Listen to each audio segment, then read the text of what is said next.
What's going on? Welcome back. What's going on? This is Ola coming to you live from my Empire Pro Studios.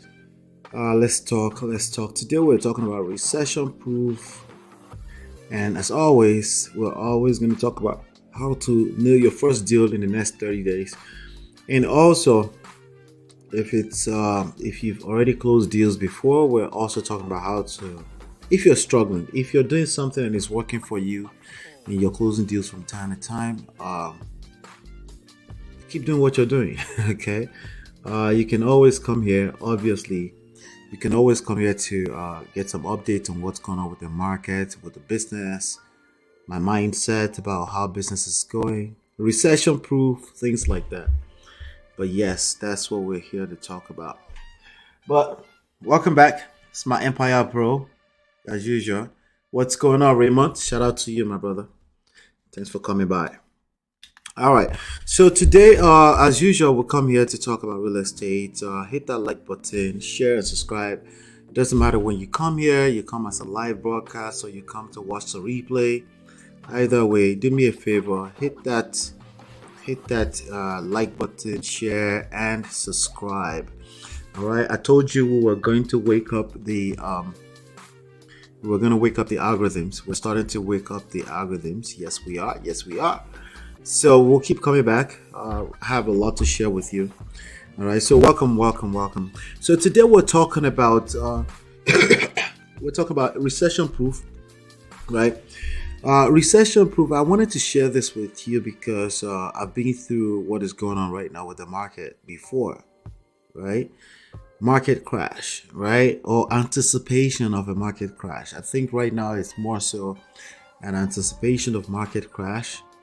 Officially, some people claim that we're in recession already. Some people say no, it's not going to be. Well, when it comes to the real estate market, on one side of the country, there's a crisis going on. On the other side of things, So yesterday, there's a video live session we did yesterday. I would definitely suggest that you go back and watch that if you really want to understand how mortgage interest rate, demand, supply, listings, how that affects the market overall, long term, short term.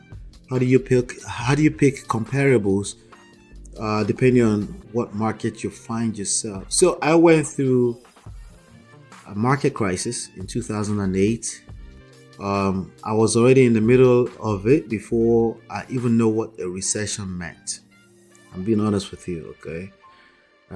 In reality, I know that there is a market crisis, but in terms of the actual terminology, recession, I'd seen the term around and stuff like that, but you know how you don't really know what something is until you're inside of it, until you find yourself in it. I mean, I was a grown man, but quite younger, right? I was 25 years old. I'm 43 now, so quite young. Had a massive success, feeling invincible, right? I just felt like I would always be here, right? So, but yeah, the market crashed. I had tons of deals on my table deals that were in escrow that I just couldn't close in that market, and that business crashed. with that situation. So there are a couple of things that I learned from experiencing that I definitely want to share. First thing first, don't leave the business. Okay. Especially if you already have something going, you're closing deals from time to time. Don't leave the business because you have a little bit of difficulty financing your deals. Well, there shouldn't be such thing if you're connected with us here anyway, right? There's always a solution. When there's problem, there's opportunities. When there's challenges, there's opportunities, right? Um, that that's an understatement. Okay, there's a bigger opportunity when there's crisis, right? There's much more bigger opportunities when there's challenges, right? So whatever it looks like, you need to understand that majority of people are probably going to run away, right? Not necessarily a fault, right? It's just normal behavior when you want to survive, right? There's a blind spot. There's always a blind spot, a massive blind spot behind you that you can't see, right? But I'm exposing you to the knowledge right now, and possibly wisdom, that when there's a massive problem like the one that's coming up right now, there's a massive opportunity right around the corner, or right dead in the middle of it, right? So the worst thing you can ever do is run away from the business because there's crisis going on. I don't want to discount the fact that it's a crisis. A lot of people will be deleted, right? Like real life, right? People's livelihood, everything they've worked for, they lose everything overnight just because some guy at the top made the wrong decision with regards to how to allocate their resources, allocate assets, allocate where they put their energy, right? And there's a lot of livelihoods, a lot of six-figure income earners attached to that, right?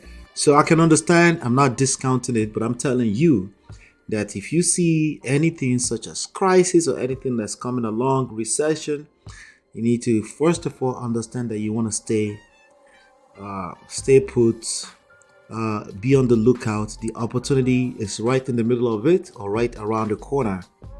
And you need to be paying attention to everything that's going on, because it all goes in cycles, right? When this one ends in another 10 to 15 years, maybe 20 years, depends on so many factors, right? It will come around again. You want to be prepared for it. You want to be prepared to be on the lookout for these types of opportunities.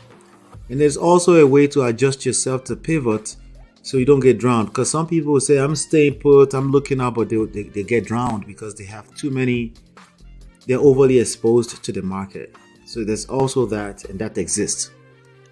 All right.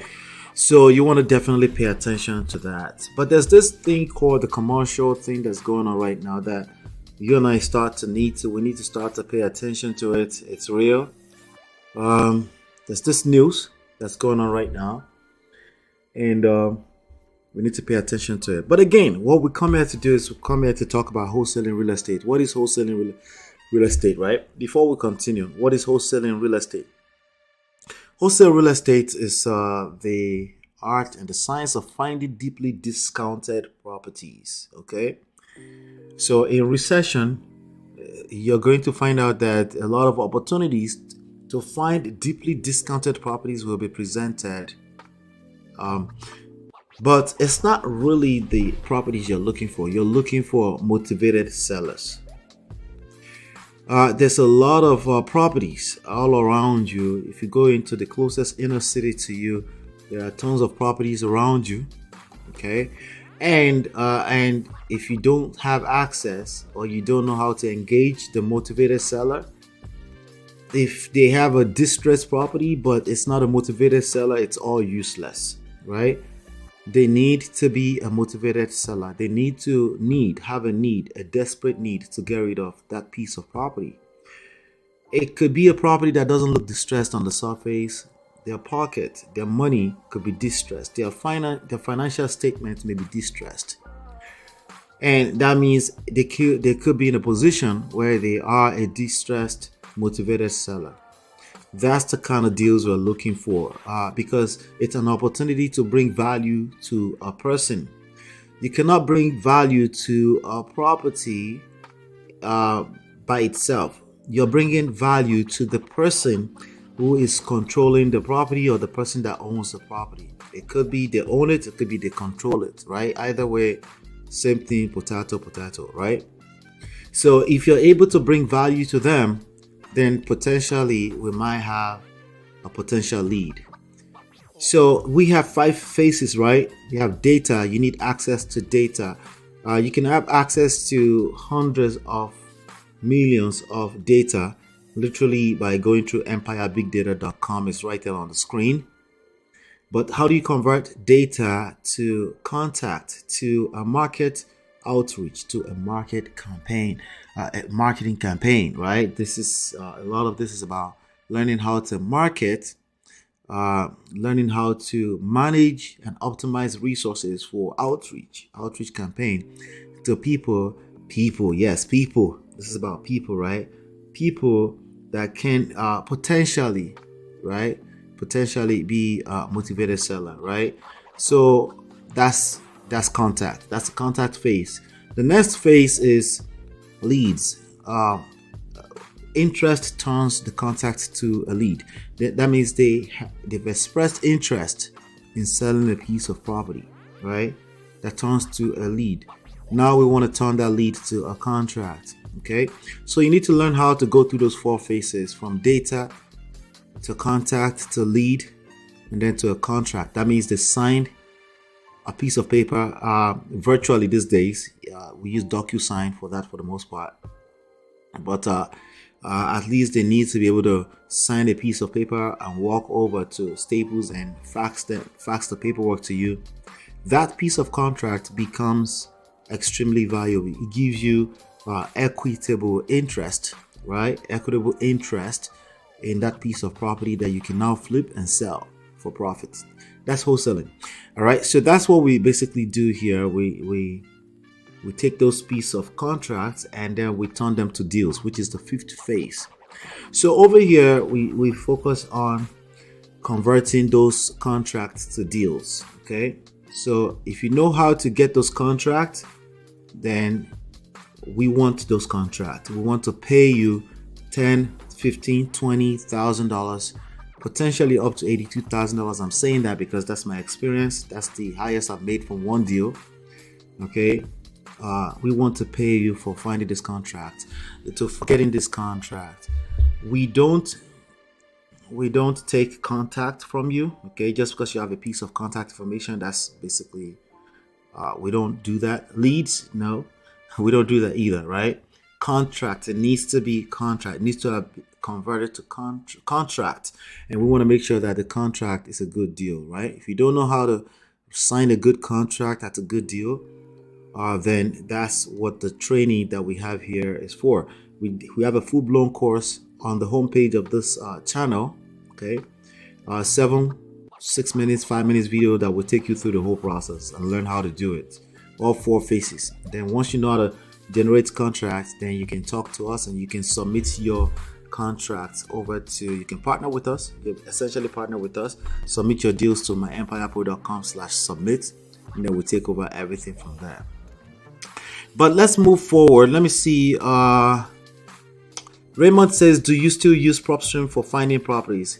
Precisely, yes. That's precisely what empirebigdata.com takes you to. Okay, that's all I use. Okay, that's all we use. Okay, all right. So let's go into, let me show you this. I wanted to talk about this today. Again, some of these articles have a lot of insights that you and I can learn from. All right, so let's talk about this this article right here on New York Post from yesterday. Default risk grows on $1.5 trillion in commercial real estate debt. Analysts, right? Now, this is commercial real estate, and you're asking, like, what does this have to do with residential real estate, which is what we cover here, right? Everything. Listen, every sector, they're exposed to each other. The question is that at what rate are they exposed? to a part of the sector of the marketplace that's probably going through crisis, right? Back in 2008, the overexposure of the rest of the market to the subprime loans, predatory loan mortgaging, and all that kind of stuff pulled the whole market down. Not just United States market. We're talking about literally markets all around the world. So it's all about how much exposure, right? So if commercial real estate is being tampered with in one shape, form, or the other in a negative way, we need to pay attention. Okay, why? After all, this is a recession-proof business model, right?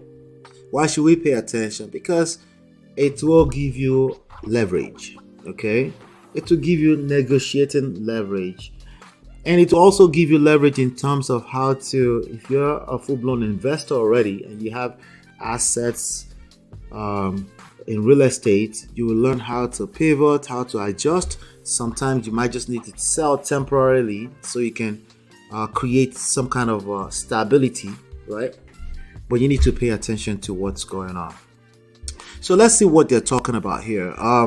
The risk of default in the commercial real estate market is growing as office and retail property valuation could drop by as much as 40%. While, wait, let's go back. Retail property valuation could drop by as much as 40%. That's 40% of value wiped out. 40% of value wiped out. Do you think that's a big deal for commercial real estate? Do you think that's probably something you probably want to pay attention to?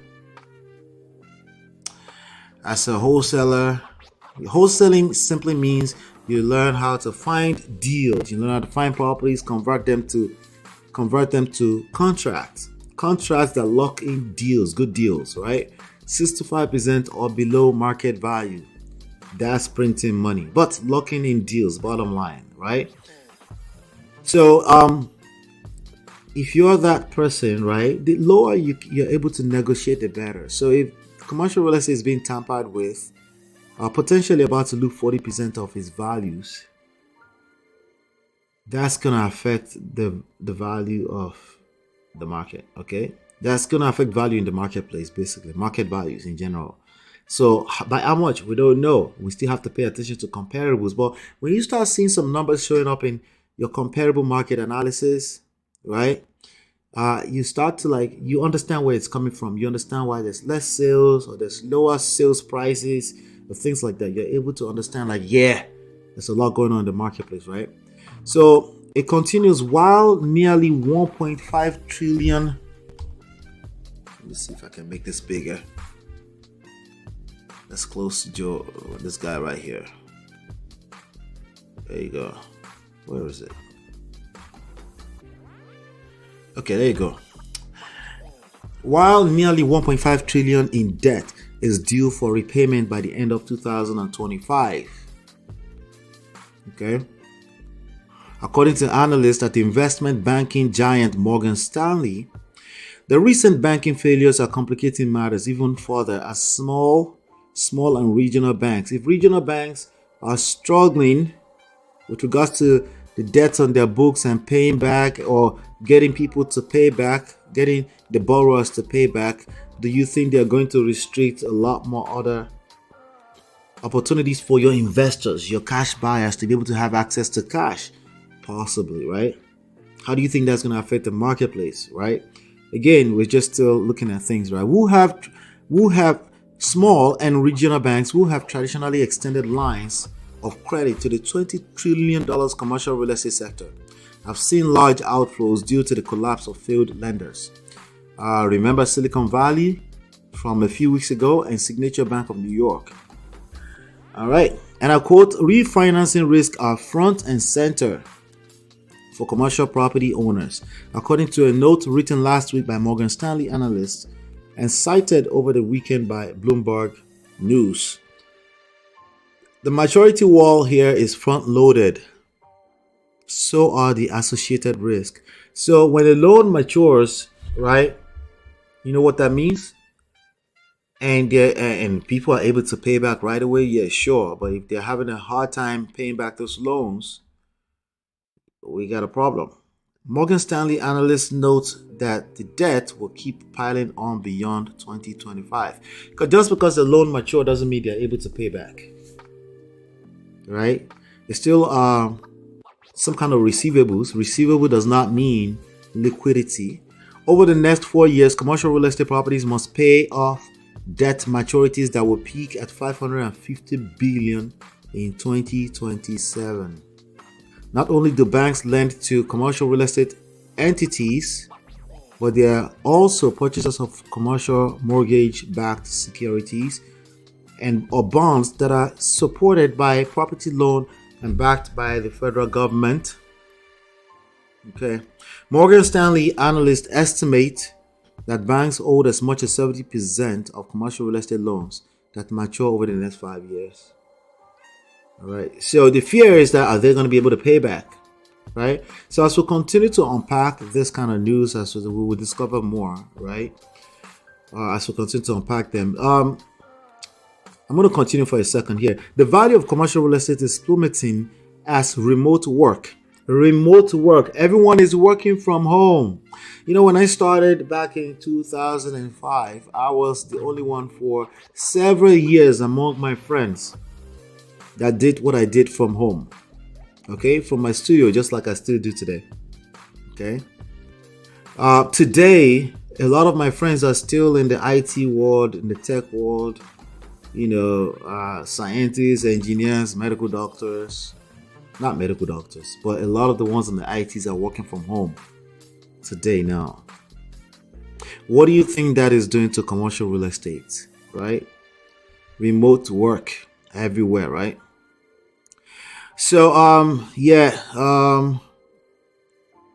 as remote work, which was introduced as a necessity during the pandemic, well, remote work kind of started before that, but pandemic definitely made it a necessity.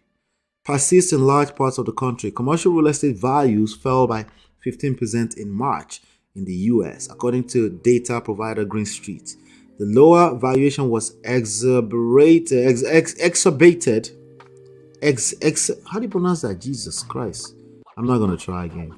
By continued hybrid work, a lot of people have to go in 3 days a week and work from home 2 days a week. So there's a lot less cubicles that are being used, right? Okay. So I consult heavily, so I still go on the road quite a bit.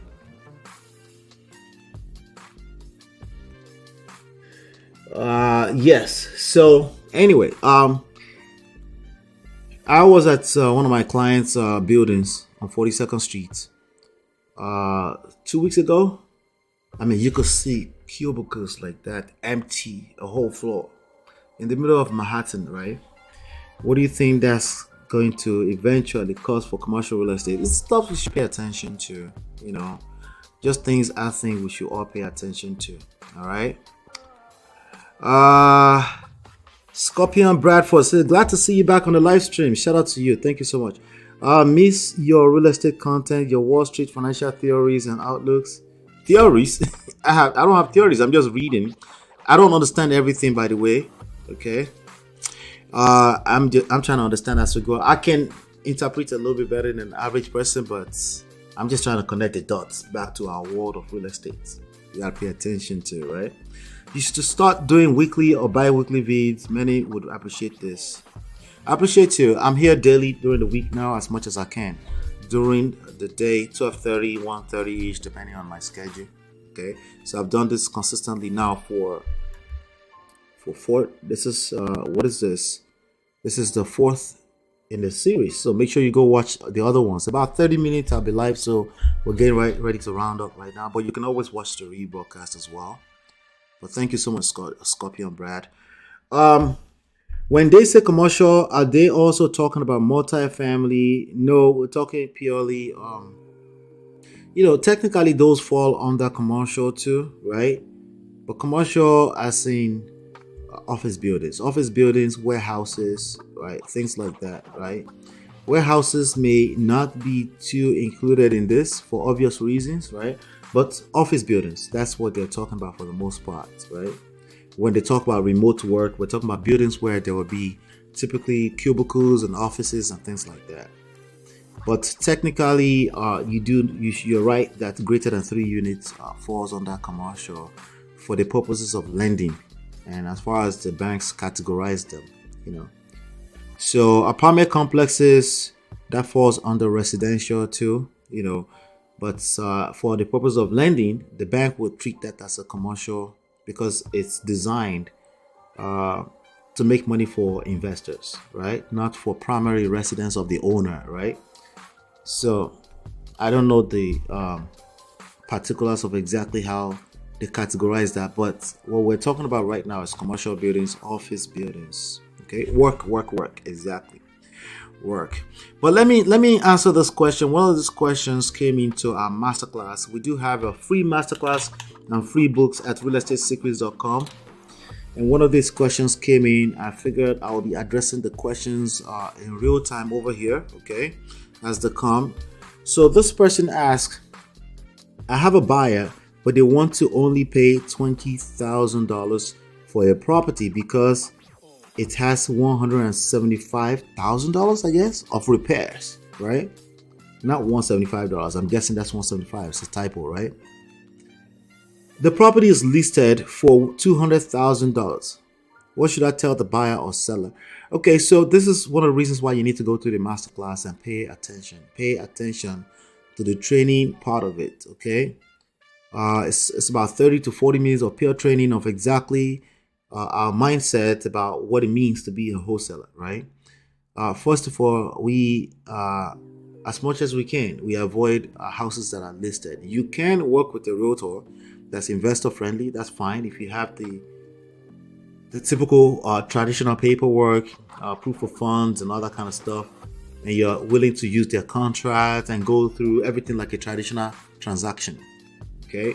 But that's not what wholesaling is about for the most part. Wholesaling is about off the market deals. As a matter of fact, if you want to submit deals to us, please do not submit houses that are on the market. You can submit contracts to us over here that we can evaluate and see if we can help you go through the deal disposition partner with us. Or we just might buy it off your hands. We're looking for properties that are signed up with great deals. Great deals to us means 65% or below the present market value. But there are exceptions. It depends on what part of the country, right? There are some exceptions, but we're willing to evaluate as long as you have it under contract. But let's go back to the question really quickly. It's listed for $200,000. It needs $175,000, right? Clearly, these people have no idea. Maybe the realtor that listed it has no idea what valuation of a property means or anything like that. But more importantly, you have no idea what you're doing. If you're asking this question, you need to go to the training. There's a free training. Okay, there's a free training on the homepage of this 7 parts training that will teach you exactly how to get the proper answer to this. Okay. But I'll give you a short version of the answer. Absolutely. Because the person goes on to say, or should I not even look at the property? You should not be looking at this property.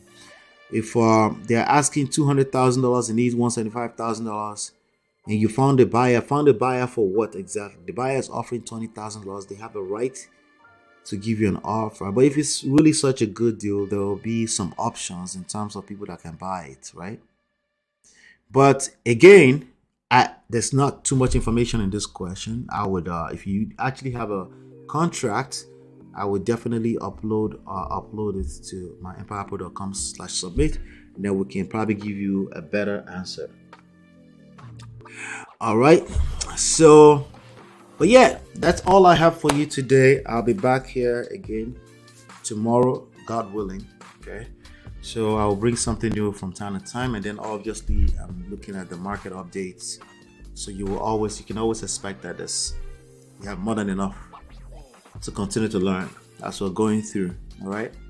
So shout out to you, shout out to Raymond and Scorpion Brad. All right, shout out to you guys. All right, hopefully you've been enlightened and educated. I'll see you on the next one. Peace.